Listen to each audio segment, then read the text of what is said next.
और बुलेटिन की शुरुआत इस वक्त की बड़ी खबर से करेंगे। आपको बता दें कि शिमला में बीजेपी की बड़ी बैठक इस वक्त जारी है। बागियों पर 3 बजे से ये बैठक चल रही है। बीजेपी की बैठक में जेपी नड्डा, जयराम ठाकुर मौजूद हैं। संगठन मंत्री पवन राणा और भाजपा अध्यक्ष सुरेश कश्यप भी इस बैठक में मौजूद हैं। कुल्लू से महेश्वर सिंह को भी इस मीटिंग में चर्चा के लिए बुलाया गया है। तो दोपहर 3 बजे से यह मीटिंग लगातार चल रही है और इस मीटिंग में बागियों को मनाने के लिए मंथन चल रहा है, बैठक की जा रही है। बीजेपी की यह बड़ी बैठक है। बागियों पर 3 बजे से ही लगातार यह बैठक चल रही है। बीजेपी की बैठक में कई कद्दावर नेता जेपी नड्डा, जयराम ठाकुर मौजूद हैं। संगठन मंत्री पवन राणा और भाजपा अध्यक्ष सुरेश कश्यप भी इस बैठक में मौजूद हैं। और खबर यह भी है कि कुल्लू से महेश्वर सिंह को भी इस मीटिंग में चर्चा के लिए बुलाया गया है। चुनाव से पहले जो बागी हैं उन्हें मनाने की कवायद चल रही है कि किसी तरह से बागियों को मना लिया जाए। बुलावा आया है और साथ में जो मंगल पांडे जी, जिनका मैं बहुत आदर करता हूं, पिछले चुनाव भी आपने उन्होंने देखा, जो कि बिहार से मंत्री भी हैं, उन्होंने भी कहा है। और मैं इन लोगों की भावनाओं की कदर करते हुए आज जा रहा हूं और जो वो निर्णय देंगे उसको भी सुनूंगा। अगर वो जनहित में होगा तो मैं लोगों के बीच में आकर फिर यहाँ इन लोगों को बताऊंगा और जब ये लोग मोहर लगाएंगे मैं उसी काम को करूँगा। मैं चाहता हूँ कि मेरा लड़ना ना लड़ना कोई मैंने नहीं रखता, लेकिन मेरी जनता की एश्योरेंस कौन देगा, किस प्रकार से विकास होता है, इसीलिए मैंने केंद्रीय नेताओं की सुनना। प्रदेश वाले तो आज चुनाव में व्यस्त है। मुख्यमंत्री जी को अब मैं कुछ नहीं कहूँगा, उनको भी कन्वे कर देंगे हम उस बात को। अगर उनको भी वो मंजूर होगी तो निश्चित रूप से मुझे अच्छा लगेगा कि अच्छा फैसला हो। मंत्री जी की बात ऐसी है, वो चुनाव है, पीछे भी चुनाव में थे और पीछे भी कुछ कहा गया था, लेकिन उनकी खैर मजबूरी रही होगी। नहीं तो हमारे मुख्यमंत्री जो मैंने काम बताए एक एक किए, उसके लिए मैं उनको ऋणी हूँ कामों के लिए। लेकिन जो मुझे जिनको बनाया उनको तो उन्होंने सिला दे दिया। तो अब और शिमला में इस बैठक में क्या कुछ चल रहा है, क्या कुछ अपडेट है इस बैठक से, हमारे सहयोगी राजेंद्र हमारे साथ इस वक्त शिमला से जुड़े हुए हैं। राजेंद्र, बीजेपी की बहुत महत्वपूर्ण ये बैठक है और इस बैठक से क्या कुछ इशारे मिल रहे हैं अब तक? अब हिमाचल प्रदेश के विधानसभा चुनावों में बागी और भीतरघाती भाजपा के लिए बड़ी चुनौती बन गए हैं। इसी चुनौती से निपटने के लिए आज यहां राज्य अतिथि गृह पीटरहॉफ में भाजपा की बड़ी बैठक जारी है। भाजपा के राष्ट्रीय अध्यक्ष जेपी नड्डा, जो कि हिमाचल प्रदेश से ही हैं, वो बैठक ले रहे हैं। इसके अलावा भाजपा के संगठन मंत्री पवन राणा यहां पर मौजूद हैं, मुख्यमंत्री जयराम ठाकुर और मंगल पांडे, जो पूर्व में हिमाचल प्रदेश के प्रभारी रहे हैं विधानसभा चुनावों के समय, वो भी इस बैठक में मौजूद है। पार्टी अध्यक्ष सुरेश कश्यप भी है। और बड़ी बात यह है कि कोशिश की जा रही है, रणनीति तैयार की जा रही है कि कैसे महेश्वर सिंह को पहले बिठाया जाए। महेश्वर सिंह को हालांकि 3 बजे यहां बुलाया गया था और वो पहुंच गए थे, लेकिन अभी तक महेश्वर सिंह के साथ बैठक शुरू नहीं हो पाई है। बीजेपी के तमाम नेता आपस में बैठक कर रहे हैं। इसके बाद जब वो किसी नतीजे पर पहुंच जाएंगे अपनी चर्चा के बाद, उसके बाद महेश्वर सिंह को बैठक शामिल किया जाएगा। आप ठीक मेरे पीछे देख सकते हैं, ये पीटरहॉफ है और यहां पर मुख्यमंत्री जो शूट है उसमें बैठक जारी है, भाजपा की जो मंथन जारी है। और ये दूसरी तरफ जो महेश्वर सिंह हैं वो इंतजार कर रहे हैं कि कब जैसे उनको बुलाया जाएगा और कब जैसे मंथन किया जाएगा। अगर प्रदेश में अब बागियों की बात की जाए तो मंडी जिला में भी प्रवीण शर्मा बागी के तौर पर खड़े हुए हैं। भाजपा के वो लंबे समय से कार्यकर्ता हैं, लेकिन जब टिकट नहीं दिया गया था वो वहां पर बागी हैं। कुल्लू में महेश्वर सिंह का क्योंकि बड़ा रुतबा है और देव परिवार से कहीं ना कहीं जुड़े हैं, लंबे समय से जुड़े हैं, तो पूरी में उनका प्रभाव है। ऐसे में भाजपा की कोशिश है कि अगर महेश्वर सिंह मान जाते हैं तो कुल्लू ना सही, लेकिन जो आसपास की 3 सीटें और हैं, 4 सीटें और हैं, उन पर जो है तो वो एक पॉजिटिव मैसेज चला जाए और एक पॉजिटिव वेव हिमाचल प्रदेश में जाए कि जो सीनियर लीडर्स हैं भाजपा के उनकी कदर की जा रही है और महेश्वर सिंह को मनाया जा रहा है। हालांकि टिकट वहां पर जो है तो दूसरे व्यक्ति को दे दिया गया है, महेश्वर सिंह को टिकट नहीं दिया गया और आज उनका जो बीजेपी का नॉमिनेशन था वो रद्द हो गया है। उन्होंने 2 नॉमिनेशन भरे थे, तो ऐसे में निर्दलीय कैंडिडेट का जो नॉमिनेशन है वो अभी स्टैंड कर रहा है, उसके ऊपर महेश्वर सिंह चुनाव लड़ रहे हैं। जब महेश्वर सिंह से हमने बात की तो उन्होंने स्पष्ट कहा कि वो बैठक में उनको क्या मैसेज दिया जा रहा है, इस मैसेज को वो अपने कार्यकर्ताओं के साथ, अपने समर्थकों के साथ कुल्लू में डिस्कस करेंगे और उसके बाद अंतिम निर्णय लेंगे कि अब उन्हें आगे क्या करना है। क्या उनको भाजपा के जो आदेश हैं या भाजपा के साथ जो सहमति बनी है उसके अनुसार जाना है या फिर जो स्थानीय लोग हैं उनके आदेशानुसार निर्दलीय ही चुनाव मैदान में लड़ना है। लेकिन महेश्वर सिंह ने अब यहां अभी जब हम बाइट चला रहे थे तो एक बात उन्होंने बड़ी महत्वपूर्ण कही कि पिछली बार भी जब लोकसभा का उपचुनाव हुआ तो तब भी महेश्वर सिंह का नाम डिस्कस हो रहा था, लेकिन उस वक्त भी उनको दरकिनार किया गया और ब्रिगेडियर खुशहाल सिंह को उस वक्त कैंडिडेट बनाया गया था। तो ये जिक्र भी उन्होंने किया और ये टीस भी उनके मन में है। अभी महेश्वर सिंह जब यहां पहुंचे थे तो हमारी बात हुई थी तो उन्होंने कहा था कि मेरे ऊपर प्रेशर बनाया गया भाजपा की तरफ से कि मैं अपने बेटे को बिठाऊं जो निर्दलीय तौर पर उम्मीदवार लड़ रहे हैं, इलेक्शन लड़ रहे हैं। तो ऐसे में उन्होंने कहा कि बेटा मेरे बस में नहीं है, वो स्वतंत्र रूप से रह रहा है, कई वर्षों से अलग बिल्कुल रह रहा है। तो राजेंद्र शर्मा, यानी कि बीजेपी की ये बैठक बहुत महत्वपूर्ण है और आमतौर से देखा गया है कि जिस तरह से बीजेपी बागियों को लेकर यह चर्चा कर रही है, मंथन कर रही है, एक एक बागी से मिलकर बातचीत कर रही है, इसका मतलब साफ है कि चुनाव में बीजेपी किसी तरह का खतरा मोल लेना नहीं चाह रही है। बिल्कुल, यही सबसे बड़ी चुनौती इस वक्त भाजपा के है कि 29 तारीख से पहले कैसे बागियों को मनाया जाए, कैसे उनसे नाम वापस करवाया जाए, क्योंकि कुल्लू जिला में ही राम सिंह ने भी नॉमिनेशन भरा है। इसके अलावा अलग अलग स्थान के बहुत सी विधानसभा क्षेत्र ऐसे हैं जहां पे नॉमिनेशन लोगों ने नहीं भरा है लेकिन वो भीतरघात के लिए तैयार हैं। उनको उम्मीद थी कि भाजपा की तरफ से टिकट मिलेगा, लेकिन जिस प्रकार से टिकट बदले गए उसके बाद जो समीकरण हिमाचल प्रदेश में बने हैं उनसे निपटना बड़ी चुनौती, और इसीलिए भाजपा के राष्ट्रीय अध्यक्ष जेपी नड्डा ने खुद कमान संभाली हुई है और पूरी ताकत लगा रहे हैं। सभी लोगों से बात करने की कोशिश की जा रही है। मुख्यमंत्री जयराम ठाकुर एक बार लगभग सभी ऐसे स्थानों का दौरा कर चुके हैं जहां पर बागी या भीतरघाती बड़ी संख्या में है। कोशिश की जा रही है भाजपा की तरफ से डैमेज कंट्रोल को करने की, लोगों को मनाने की, लेकिन क्या ये नेता मानेंगे या नहीं मानेंगे, ये बड़ा प्रश्न इस वक्त बना हुआ है। बिल्कुल, और राजेंद्र शर्मा, खुद यहां पर बीजेपी अध्यक्ष जेपी नड्डा का इस मीटिंग में शामिल होना मतलब इस मीटिंग की जो गंभीरता है, जो इंपॉर्टेंस है, उसे एक तरह से दर्शाता है।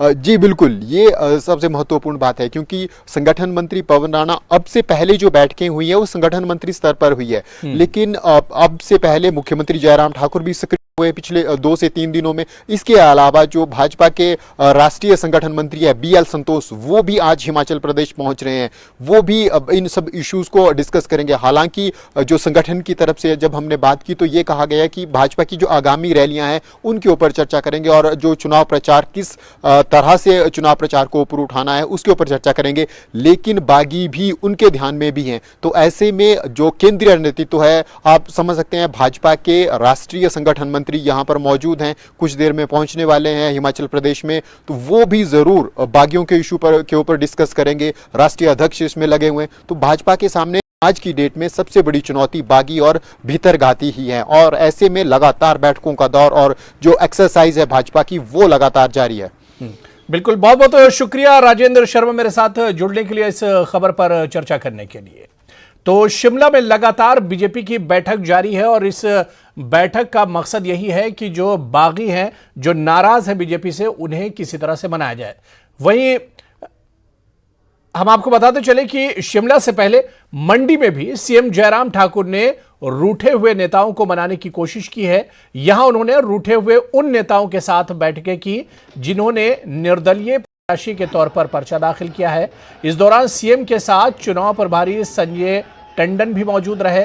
सीएम ने दावा किया कि 29 अक्टूबर तक हर हाल में सभी बागी मना लिए जाएंगे।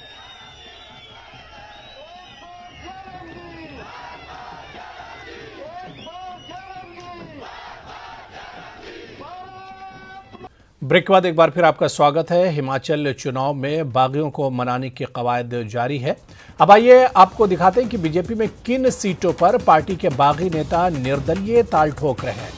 मंडी में बीजेपी ने अनिल शर्मा को उम्मीदवार बनाया है, तो प्रदेश बीजेपी के चुनाव प्रचार समिति के संयोजक प्रवीण शर्मा बागी होकर निर्दलीय उतर गए हैं। मंडी में बीजेपी के प्रवीण शर्मा बागी हुए और इसी तरह से किन्नौर की बात करें तो यहां पर बीजेपी के तेजवंत नेगी जो है वो बागी हुए हैं। सूरत नेगी बीजेपी के उम्मीदवार हैं, जबकि तेजवंत सिंह नेगी बागी उम्मीदवार हैं बीजेपी से किन्नौर में। और इसी तरह से आनी की अगर बात करें तो आनी में बीजेपी के किशोरी लाल बागी हैं, क्योंकि लोकेंद्र कुमार को बीजेपी ने अपना उम्मीदवार आनी से बनाया है। यहां पर तेजवंत सिंह नेगी बीजेपी बागी उम्मीदवार है। इसी तरह से बंजार की अगर बात करें तो बंजार में हितेश्वर सिंह ने बगावत की है। दरअसल सुरेंद्र शौरी बीजेपी उम्मीदवार हैं और हितेश्वर सिंह बागी उम्मीदवार हैं। कुल्लू की अगर बात करें तो कुल्लू में बीजेपी के दो बागी हैं। यहां पर दरअसल नरोत्तम ठाकुर बीजेपी के उम्मीदवार हैं। नरोत्तम ठाकुर को बीजेपी ने अपना उम्मीदवार बनाया है। महेश्वर सिंह बागी उम्मीदवार है और इनके अलावा बीजेपी से एक और बागी उम्मीदवार राम सिंह भी बागी उम्मीदवार हैं। तो कुल्लू में बीजेपी के दो बागी उम्मीदवार हैं जो बीजेपी के लिए मुसीबत एक तरह से खड़ी कर रहे हैं। धर्मशाला की बात करें तो धर्मशाला में बीजेपी के यहां पर भी दो बागी चेहरे हैं, क्योंकि राकेश चौधरी को बीजेपी ने अपना उम्मीदवार धर्मशाला से बनाया है, लेकिन यहां पर विपिन और अनिल चौधरी दो बागी उम्मीदवार हैं जो बीजेपी के लिए मुश्किल खड़ी कर रहे हैं। इसी तरह से देहरा की अगर बात करें तो देहरा में होशियार सिंह बीजेपी के लिए मुसीबत बने हैं, बागी हैं, क्योंकि रमेश ध्वाला बीजेपी के उम्मीदवार हैं और होशियार सिंह बागी उम्मीदवार हैं देहरा में। बिलासपुर की बात करें तो बिलासपुर में सुभाष शर्मा बीजेपी के लिए बागी हुए हैं। त्रिलोक जो है वो बीजेपी के उम्मीदवार हैं। सुभाष शर्मा बागी उम्मीदवार हैं। नालागढ़ की बात करें तो यहां पर निर्दलीय उम्मीदवार के तौर पर के.एल. ठाकुर उतरे हैं, क्योंकि लखविंदर राणा बीजेपी के उम्मीदवार हैं और के.एल. ठाकुर उनके मुकाबले में बागी उम्मीदवार हैं। इसी तरह से भरमौर की बात करें तो भरमौर में जयलाल बीजेपी के लिए मुसीबत बने हैं। डॉक्टर जनक राज बीजेपी उम्मीदवार हैं, जिनके मुकाबले में जयलाल बागी उम्मीदवार के तौर पर भरमौर से मैदान में हैं।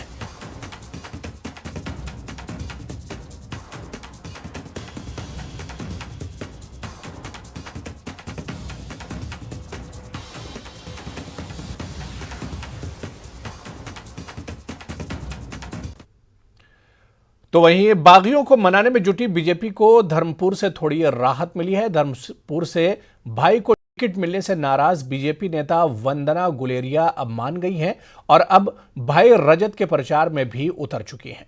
वंदना चोलथरा में रजत ठाकुर के लिए प्रचार करती दिखाई दी। साथ में महेंद्र सिंह ठाकुर भी मौजूद थे।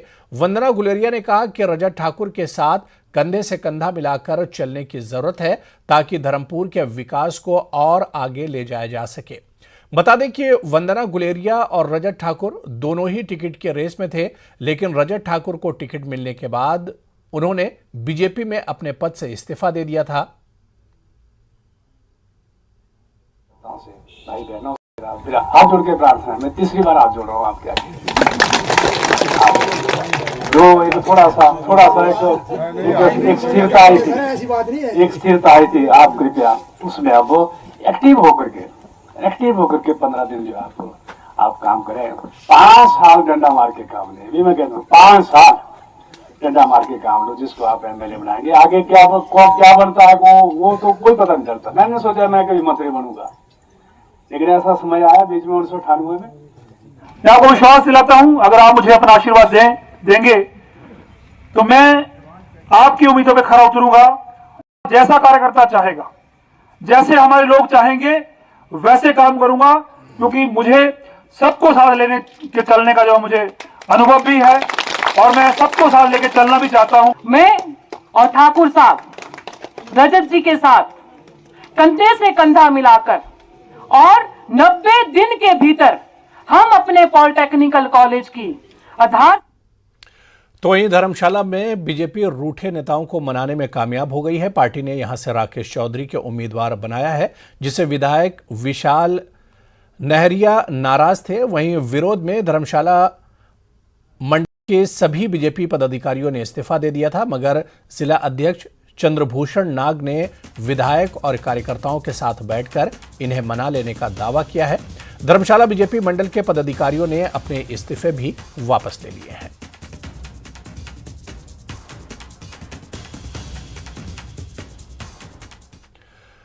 पार्टी से नाराज होकर कांग्रेस सेवा दल के प्रदेश सचिव प्रकाश भूटानी ने बीजेपी का दामन थाम लिया है। दरअसल चौराहा विधानसभा क्षेत्र कांग्रेस से सुरेंद्र भारद्वाज का टिकट काटकर यशवंत खन्ना को उम्मीदवार बनाया है।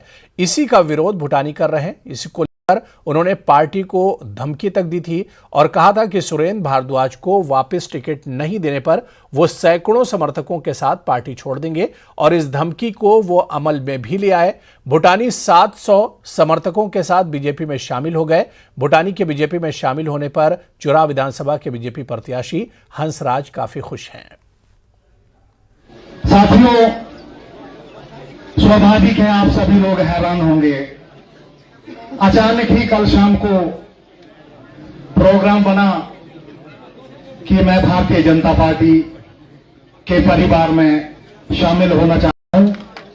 मेरी इस प्रार्थना को, पेशकश को भाई हंसराज जी ने स्वीकार किया। इसके लिए भाई साहब आपका दिल से शुक्रिया, आभार। आप सभी हैरान होंगे कि ये सब कैसे हो गया। हम एक दूसरे के दूर विरोधी लोग आज कैसे इकट्ठे हो गए। कांग्रेस पार्टी में जिस प्रकार टिकटों की बंदरबांट हुई है तो कोरे न मिले ना कटिए।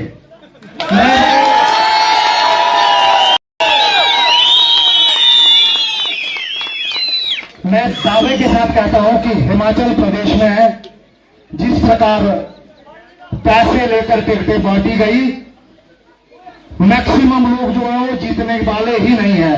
कांग्रेस में बहुत बड़े शीर्ष पद पे रहे और सेवा दल में बहुत बड़े ओहदे पे रहे, प्रदेश के सचिव रहे इनके। और यहाँ से जो टिकट की लगातार पिछले 10 सालों से मांग कर रहे थे कांग्रेस की तरफ से, कांग्रेस की कुनीतियों से तंग आकर के और कांग्रेस ने जिस तरह से टिकटों की खरीद फरोख्त करी है उससे दुखी होकर के लगभग 722 परिवारों ने जो है वो आज भारतीय जनता पार्टी का दामन थामा है, जिसमें भाई प्रकाश भूटानी जी ने जो है वो भारतीय जनता पार्टी में सहयोगी के नाते जो है वो भारतीय जनता पार्टी में शामिल हुए हैं। मैं प्रकाश भूटानी जी का बहुत बहुत स्वागत करता हूं। और जो महायज्ञ चुराह विधानसभा क्षेत्र में चल रहा है, विकास की जो एक नई विजय गाथा जो है वो लिखी जा रही है, जिस तरह का आशीर्वाद माननीय प्रधानमंत्री नरेंद्र मोदी जी का रहा है, जिस तरह से आदरणीय जगत प्रकाश नड्डा जी ने संगठन को मजबूत किया है, जिस तरह से माननीय मुख्यमंत्री ठाकुर जयराम जी का असीम स्नेह जो है वो हमें मिला है, और भाई सुरेश कश्यप जी ने जिस तरह से संगठन की बागडोर हिमाचल प्रदेश में संभाली है, उन सभी कामों को मद्देनजर रखते हुए आज कांग्रेस का जो है वो आधार स्तंभ, या यूं कहें जिन्होंने पिछले 5 सालों में कांग्रेस को वेंटिलेटर पे नहीं जाने दिया, ऐसे भाई प्रकाश भूटानी जी ने अपने सभी 722 परिवारों के साथ मिलकर के भारतीय जनता पार्टी में आए हैं। उधर लाहौल से कांग्रेस प्रत्याशी रवि ठाकुर ने लाहौल और तिंदी में बीजेपी को झटका दिया है। यहां उन्होंने बीजेपी के कई नेताओं को कांग्रेस में शामिल करवा लिया। जो नेता बीजेपी छोड़कर कांग्रेस में शामिल हुए हैं उनमें बीजेपी की महिला नेता और पूर्व पंचायत प्रधान तिंदी चंपा देवी, बीजेपी नेता धनीराम, दीनानाथ शर्मा, रामदेई राजकुमार, बहादुर सिंह शामिल हैं। इनके अलावा वार्ड पंचायत लोहड़ी से सुनील चरणदास शर्मा और बिलिंग गांव के छेवांग यूनेपा ने बीजेपी को छोड़ कांग्रेस का दामन थाम लिया है। कांग्रेस में शामिल हुए सभी नेताओं का रवि ठाकुर ने पार्टी का पट्टा पहनाकर स्वागत किया।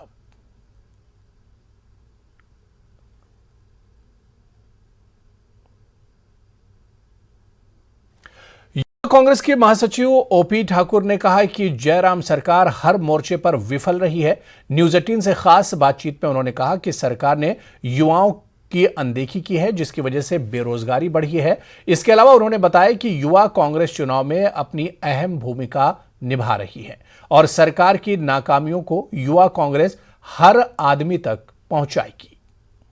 प्रदेश युवा कांग्रेस के महासचिव ओपी ठाकुर मौजूद है। क्या कुछ भूमिका युवा कांग्रेस इन चुनाव में निभा रहा है, इनसे बातचीत करेंगे। ओपी ठाकुर जी, सबसे पहले तो स्वागत आपका न्यूज 18 हिमाचल पर। नमस्कार जी, बहुत बहुत धन्यवाद। सबसे पहले जानना ये चाहेंगे, युवा कांग्रेस किस तरह से अपनी भूमिका इन विधानसभा चुनाव में निभा रहा है, क्योंकि कांग्रेस का एक अग्रणी संगठन युवा कांग्रेस है। देखिए, युवा कांग्रेस पूरे हिमाचल प्रदेश में इन विधानसभा चुनाव में एक निर्णायक भूमिका निभाएगी और जहां तक पूरे प्रदेश में देखा गया है, युवा कांग्रेस ने पिछले 5 वर्षों तक लगातार सरकार के विरोध में जो बहुत सारी जन विरोधी नीतियां हैं, चाहे वो बढ़ती महंगाई का मुद्दा हो, बढ़ती तेल की कीमतें हों, लगातार विरोध प्रदर्शन किए हैं और युवा कांग्रेस के कार्यकर्ताओं पर, सैकड़ों कार्यकर्ताओं पर प्रदेश के अंदर आज केस भी दर्ज है, जो हमने जन विरोधी नीतियों के खिलाफ धरने प्रदर्शन किए हैं। क्या प्रमुख ऐसे मुद्दे जो लोगों के बीच युवा कांग्रेस के कार्यकर्ता जा रहे हैं, जो आपको लगता है कि हिमाचल प्रदेश में ये इस समय सबसे ज्यादा गंभीर मुद्दे? देखिए, हिमाचल प्रदेश आप देखेंगे पूरे 5 वर्षों तक जब से ये सरकार रही है, पूरे प्रदेश में हर विधानसभा जब भी सत्र हुआ, इस सरकार के हर कर्मचारी वर्ग हो चाहे कोई अन्य वर्ग हो, सबने विधानसभा सत्र के दौरान सरकार का घेराव किया। और आप देखेंगे पिछले कई महीनों से हिमाचल प्रदेश के युवा कर्मचारी धरने पर बैठे थे ओपीएस को लेकर, और सरकार को, हिमाचल प्रदेश की जो संवेदनहीन सरकार है, इनको कर्मचारियों से मिलने तक का समय नहीं मिला। हिमाचल के जो युवा कर्मचारी है जो ओपीएस को लेकर धरने पर बैठे, चाहे वो हिमाचल प्रदेश के आउटसोर्स कर्मचारियों की मांग हो, हिमाचल प्रदेश के अंदर एसएमसी कर्मचारियों की मांग हो, सबसे बड़ा मुद्दा तो हिमाचल प्रदेश में जो 1.5 लाख परिवार है, ओपीएस का जो मुद्दा है, कांग्रेस पार्टी ने ये निर्णय लिया है कि सरकार बनते ही पहले 10 दिन में हिमाचल के अंदर ओपीएस को लागू किया जाएगा। इसके अलावा युवाओं के लिए कांग्रेस पार्टी ने एक विशेष योजना निकाली है। 680 करोड़ रुपए का जो राशि है, पूरे हिमाचल प्रदेश के अंदर 68 विधानसभा के प्रति विधानसभा 10-10 करोड़ रुपए, और इसके माध्यम से हम 1-1 लाख रुपए जो मध्यम वर्गीय परिवार के युवा है उनके लिए ब्याज मुक्त देने का निर्णय लिया गया है। तो ये एक युवाओं को जो सेल्फ स्टैंड होने के लिए, अपने उस पांव पर खड़ा होने के लिए एक बहुत अच्छा और सराहनीय कदम है। और इसके अलावा हिमाचल प्रदेश के अंदर जो 18 से 60 साल की महिलाएं हैं, उसमें 18 साल की जो युवतियां हैं, लड़कियां हैं, जो कॉलेज में पढ़ने वाली लड़कियां हैं, चाहे वो अन्य गांव में रहने वाली महिलाएं हो, उनके लिए जो प्रति महीना 1500 रुपये देने का जो सम्मान, हर घर लक्ष्मी योजना के तहत नारी सम्मान निधि की कांग्रेस ने बात की है, तो ये अपने आप में बहुत सराहनीय है। ओपी ठाकुर, आप रेणुका जी विधानसभा क्षेत्र से ताल्लुक रखते हैं। रेणुका जी में क्या देखते हैं आप? रेणुका जी में क्या मुख्य रूप से यहाँ पर मुद्दे रहने वाले हैं जिनको लेकर आप भी, युवा कांग्रेस भी जा रही है लोगों के बीच? जो रेणुका की बात है, पिछले 5 वर्षों से भाई विनय कुमार जी लगातार जनता के बीच उपलब्ध रहे हैं, जनता के सुख और दुख का वो हिस्सा बने हैं। और दूसरी तरफ अगर भारतीय जनता की बात की जाए तो पिछले 5 वर्षों में भारतीय जनता पार्टी के जो उद्घाटन हुए हैं, वो आचार संहिता से 1 दिन पहले 13 अक्टूबर को उद्घाटन किए गए। रेणुका विधानसभा क्षेत्र की जनता के साथ भारतीय जनता पार्टी ने बहुत बड़ा धोखा किया है। जो जिस प्रकार से भाई विनय कुमार जी ने, जब कांग्रेस की सरकार थी, उसमें जो अथाह विकास हुआ, लेकिन इन 5 वर्षों में जनता ने समझा है कि रेणुका विधानसभा क्षेत्र को विकास के नाम पर केवल और केवल झूठे वादे, झूठे लॉलीपॉप और हमें नकारा गया है, जिसका जनता जवाब देगी। बिल्कुल, ये ओपी ठाकुर थे, प्रदेश महासचिव युवा कांग्रेस के, और साफ तौर पर इनका ये कहना है कि जब तक हिमाचल प्रदेश में टिकटों को लेकर लड़ाई थी, तब